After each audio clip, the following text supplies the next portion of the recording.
اور ایک حدیث میں حضرت انس رضی اللہ تعالیٰ عنہ بیان فرماتے ہیں کہ ایک مرتبہ نبی کریم صلی اللہ علیہ وسلم تشریف فرما تھے، تو آپ کے اوپر ایک کیفیت طاری ہوئی، وہ کیفیت جو وحی کے نازل ہونے کے وقت طاری ہوا کرتی تھی۔ جب آپ پر وحی نازل ہوتی تھی تو آپ کے اوپر کچھ ایک غشی کسی کیفیت طاری ہو جایا کرتی تھی، تو وہ کیفیت آپ پر طاری ہوئی، اور جب آپ سے وہ کیفیت دور ہوئی تو آپ نے تبسم فرمایا، مسکراتے ہوئے صحابہ کرام کو دیکھا۔ صحابہ کرام نے پوچھا کہ یا رسول اللہ، آپ کس بات پر مسکرا رہے ہیں، کس بات پر خوشی کا اظہار فرما رہے ہیں؟ تو آپ نے فرمایا کہ ابھی ابھی مجھ پر ایک سورت نازل ہوئی ہے، اور پھر خود یہ سورت پڑھ کر سنائی صحابہ کرام، انا اعطیناک الکوثر فصل لربک وانحر ان شانئک هو الابتر۔ فرمایا کہ انا اعطیناک الکوثر، اے نبی صلی اللہ علیہ وسلم یقین جانو کہ ہم نے تمہیں کوثر عطا فرمائی ہے۔ فصل لربک وانحر، لہذا تم اپنے پروردگار کے لیے نماز پڑھتے رہو اور قربانی کرتے رہو۔ ان شانئک هو الابتر، یقین جانو کہ تمہارا دشمن ہی ابتر ہے، یعنی وہ ایسا ہے کہ اس کی نسل نہیں چلے گی، اس کا ذکر نہیں چلے گا۔ وہ جو کہہ رہا ہے کہ حضور اقدس صلی اللہ علیہ وسلم کی نسل نہیں چلے گی، تو حقیقت میں وہ دشمن ایسا ہے کہ اس کی نسل نہیں چلے گی۔ آپ کو تو ہم نے کوثر عطا فرمائی، اسی لیے اس سورت کا نام سورت الکوثر ہے۔ کوثر کے معنی کیا ہے؟ کوثر کے لفظی معنی عربی زبان میں ہے بہت بھلائی، خیر کثیر، بہت بھلائی۔ آپ کو ہم نے بہت بھلائیاں عطا فرمائی،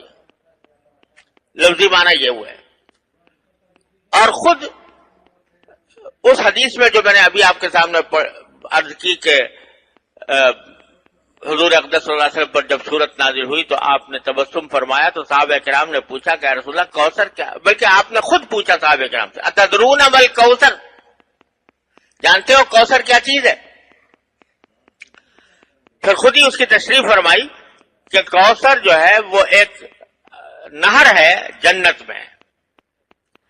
اور اسی نہر سے ایک حوض نکلی ہے جس کا نام کوثر ہے، اور اس کے اوپر اتنے برتن پیالے ہوں گے پینے کے لیے جتنے آسمان کے ستارے، عدد نجوم السماء، جتنے آسمان کے ستارے ہیں اتنے اس کے اوپر برتن رکھے ہوں گے پانی پینے کے لیے۔ اور دوسری احادیث میں رسول کریم صلی اللہ علیہ وسلم نے اس کے بارے میں یہ بھی فرمایا ہے کہ اس کا پانی اتنا شفاف اور اتنا میٹھا ہوگا کہ دنیا میں آج تک کسی نے ایسا پانی نہیں پیا، اور وہ اتنی خوبصورت حوض ہوگا کہ دنیا نے آج تک اس کی کوئی نظیر نہیں دیکھی۔ وہ اس سے مسلمانوں کو رسول کریم صلی اللہ علیہ وسلم پانی پلائیں گے، نہر کوثر، حوض کوثر۔ یہاں یہ سمجھ لیں کہ نہر تو ہے جنت میں، نہر کوثر، اور یہ حوض کوثر جو ہے یہ میدان حشر میں ہو، لوگ زندہ کیے جائیں گے اور سب کو میدان حشر میں جمع کیا جائے گا۔ تو آپ سب لوگ جانتے ہوں گے کہ اس وقت افراتفری کا عالم ہوگا، نفسی نفسی کا عالم ہوگا، گرمی شدید ہوگی، بے انتہا لوگ گرمی کی وجہ سے پریشان ہوں گے، پسینے میں شرابور ہو رہے ہوں گے۔ اس حالت میں یہ حوض میدان حشر کے اندر نبی کریم صلی اللہ علیہ وسلم کو عطا فرمائی جائے گی، اور یہ حوض ایسی ہوگی کہ اس کے اوپر جنت سے 2 پرنالے گر رہے ہوں۔ جنت کی جو نہر کوثر ہے اسے 2 پرنالے گر رہے ہوں گے جو اس حوض کو بھر رہے ہوں گے، اور نبی کریم سرور دو عالم صلی اللہ علیہ وسلم اس میں لوگوں کو، اپنی امت کے لوگوں کو وہاں سے پانی پلا رہے ہوں گے۔ فرمایا کہ انا اعطیناک الکوثر، یقین جانو ہم نے تو تمہیں کوثر عطا کی ہے۔ کیا مانا کہ کہنے والے بدبخت یہ کہہ رہے ہیں کہ آپ کے بعد آپ کا نام لینے والا کوئی نہیں رہے گا اور آپ کی نسل نہیں چلے گی۔ ارے آپ کی نسل تو اس طرح چلے گی اور آپ کے نام لیوا اس طرح دنیا میں زندہ رہیں گے کہ جب حوض کوثر پر آپ کھڑے ہوں گے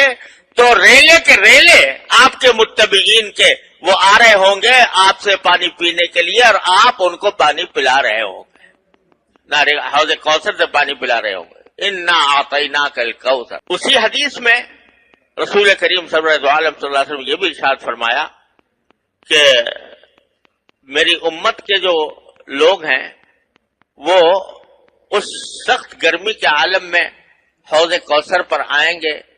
اور پانی پئیں گے، اور جو شخص ایک مرتبہ پانی پی لے گا تو اس کے بعد اس کو وہ شدید پیاس کی تکلیف کبھی نہیں ہو، وہ ایسا پانی ہوگا۔ لیکن فرمایا کہ کچھ لوگ اس پانی کی طرف اور حوض کوثر کی طرف آ رہے ہوں گے تو میں دیکھوں گا کہ فرشتے ان کو پیچھے ہٹا رہے ہیں کہ پیچھے ہٹ جاؤ، یعنی حالانکہ دیکھنے میں وہ میری امت کے لوگ ہوں گے، تو میں ان سے فرشتوں سے کہوں گا کہ یہ تو میری امت کے لوگ ہیں، پھر ان کو آپ کیوں حوض کوثر سے ہٹا رہے ہیں؟ تو اس کے جواب میں فرشتے کہیں گے کہ انک لا تدری ما احدثوا بعدک، آپ کو پتہ نہیں ہے کہ آپ کے دنیا سے چلے جانے کے بعد انہوں نے کیا کیا کام کیے، انہوں نے کیا کیا کام کیے تھے۔ انہوں نے وہ کفر اختیار کر لیا تھا یا نفاق میں مبتلا ہو گئے تھے، لہذا اگرچہ یہ آپ کی امت کے افراد تو ہیں لیکن چونکہ یہ آپ کے بعد مرتد ہو گئے، کافر ہو گئے یا منافق رہے، اس واسطے ان کو اس حوض کوثر پر آنے سے روکا جا رہا ہے۔ اللہ تعالیٰ ہر مسلمان کو اس سے محفوظ رکھے، اللہ تعالیٰ ہر مسلمان کو وہاں پر حاضری کی توفیق عطا فرمائے۔ لفظ تو یہ ہے کہ تم نہیں جانتے، کہ آپ نہیں جانتے کہ انہوں نے آپ کے بعد کیا راستہ اختیار کیا تھا۔ یہ ڈرنے کا مقام بھی ہے۔ اللہ تبارک و تعالیٰ ہم سب کو اس انجام سے محفوظ رکھے، اس کفر سے، اس شرک سے، نفاق سے، ایسی باتوں سے جو نبی کریم صلی اللہ علیہ وسلم کی حوض کوثر پر جانے سے رکاوٹ بن جائیں۔ بہرحال آیت کریمہ نے فرمایا انا اعطیناک الکوثر، ہم نے آپ کو یہ کوثر عطا کی ہے، اور یہ کوثر خود اس بات کی دلیل ہے کہ آپ کا نام قیامت ہی نہیں، قیامت کے بعد حشر و نشر میں اور پھر ہمیشہ ہمیشہ کے لیے آپ کا نام نامی برقرار رہے گا۔ کہنے والے ہزار کہا کریں کہ آپ کے بعد آپ کا نام لیوا کوئی نہیں ہوگا، لیکن ہم بتا رہے ہیں کہ ہوگا۔ انا اعطیناک الکوثر۔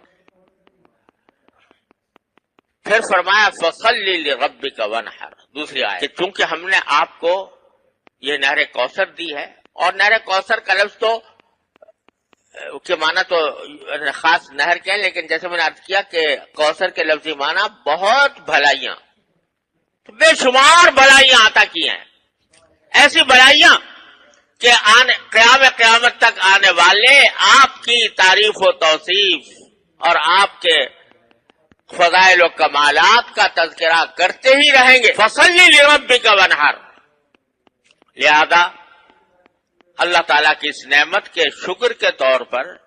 آپ اپنے پروردگار کے لیے نماز پڑھیے، وانحر اور قربانی کیجیے، کیونکہ اللہ تبارک و تعالیٰ نے اتنی بڑی نعمت آپ کو عطا فرمائی ہے کہ نہر کوثر بھی دی اور خیر کثیر بھی دی، بے شمار بھلائیاں آپ کو عطا فرمائی،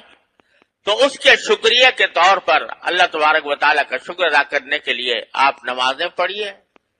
اپنے پروردگار کے لیے، اور قربانی۔ مقصد یہ ہے کہ اپنے آپ کو اللہ تعالیٰ کی عبادت میں مصروف کر لیجئے، دشمنوں کے کہنے کی پرواہ نہ کیجئے، دشمن جو زبان درازیاں کر رہے ہیں اس کی طرف دھیان نہ دیجئے، آپ تو اپنے کام میں لگے رہیے، اور وہ ہے اللہ تبارک و تعالیٰ کی عبادت۔ تو اس میں عبادتوں میں سب سے عظیم عبادت ہے نماز، لہذا نماز کا ذکر فرمایا، اور قربانی کا ذکر اس لیے فرمایا کہ کافر مشرک لوگ جو تھے وہ قربانیاں بتوں کے نام پر کیا گیا، قربانی تو وہ بھی کرتے تھے لیکن بتوں کے نام پر، یہ ہم بتوں کو خوش کرنے کے لیے لات کو، عزا کو، حبل کو، منات کو، جو انہوں نے اپنے اپنے بت بنا رکھے تھے، طرح طرح کے نام ان کے رکھے ہوئے تھے، ان کے نام پر قربانیاں کیا کرتے تھے۔ تو نبی کریم صلی اللہ علیہ وسلم کو تعلیم دی گئی کہ آپ اپنے پروردگار کے لیے، اللہ کے لیے قربانی کیجئے، تاکہ ان بت پرستوں کے غلط طریقے کے بجائے صحیح طریقہ آپ دنیا کے سامنے پیش کریں کہ قربانی تو بے شک برحق ہے، لیکن قربانی وہ اللہ کے لیے ہونی۔ اسی لیے یہ سنت قرار دیا گیا ہے کہ جب آدمی قربانی کرے تو یہ کہے کہ ان صلاتی و نسکی و محیای و مماتی للہ رب العالمین، میری نماز بھی اللہ کے لیے، میری قربانی بھی اللہ کے لیے، میرا جینا اور میرا مرنا بھی اللہ کے لیے رب العالمین۔ دو باتیں اس آیت سے معلوم ہوئی، ایک تو یہ کہ جو بھی عبادت انسان کرے اس میں اللہ کے لیے، وہ اللہ کے لیے کرے، اپنے پروردگار کی کو راضی کرنے کے لیے کرے، اس میں دکھاوا نہ ہو، اس میں نام و نمود نہ ہو، اس میں ریاکاری نہ ہو، اللہ تبارک و تعالیٰ کے لیے خالصتاً اللہ کو راضی کرنے کے لیے کرے۔ تھوڑا سا عمل ہو، چھوٹا سا عمل ہو، اخلاص کے ساتھ ہو، اللہ تبارک و تعالیٰ کی رضامندی کے لیے ہو، تو چھوٹا سا عمل بھی بڑا کارآمد ہے، اللہ تعالیٰ کے ہاں اس کی بڑی قیمت ہے۔ اور بڑا عمل ہو دیکھنے میں لیکن اللہ کے لیے نہ ہو، دکھاوا مقصود ہو، نام و نمود مقصود ہو، شہرت حاصل کرنا مقصود ہو، یا دنیا کا کوئی اور مقصد پیش نظر ہو، تو اس بڑے سے بڑے عمل کی بھی اللہ تعالیٰ کے ہاں کوئی قیمت۔ بات نماز میں بھی ہے، یہ بات قربانی میں بھی ہے۔ قربانی میں کوئی آدمی اپنی استطاعت کے مطابق چھوٹا سا جانور قربان کر دیتا ہے، سستا سا، لیکن اللہ تبارک و تعالیٰ کے پیش نظر اللہ کے سوا کسی اور کو راضی کرے، وہ چھوٹا سا جانور اللہ تبارک و تعالیٰ کے ہاں بڑی قیمت رکھتا ہے۔ اور لاکھوں روپے کا جانور خرید لیا اور پیش نظر یہ ہے کہ دنیا واہ واہ کرے کہ بھی بڑا شاندار جانور لے کر آئے اور بڑا شاندار جانور قربان کیا ہے، تو اللہ بچائے اگر نام و نمود مقصود ہو تو وہ لاکھوں روپے کی قربانی بھی اکارت ہے، بیکار ہے، اس کا کوئی فائدہ نہیں۔ تو ایک بات تو یہ فرمائی کہ نماز ہو یا قربانی ہو، فصلی لربک، اپنے پروردگار کے لیے کرو جو کچھ کرنا ہے، دنیا داری کے لیے نہیں کرو۔ اور دوسری بات یہ فرمائی، دوسرا اشارہ اس میں یہ ہے، یہ جو فرمایا فصلی لربک، چونکہ ہم نے آپ کو کوثر عطا فرمائی ہے لہذا نماز پڑھو۔ یہ تعلیم دی جا رہی ہے کہ جب انسان کو کوئی نعمت حاصل ہو اللہ تبارک و تعالیٰ کی طرف سے، کوئی بڑی نعمت خاص طور پر حاصل ہو، تو اس کا شکریہ صرف زبان ہی سے نہیں بلکہ عمل سے بھی ہونا چاہیے۔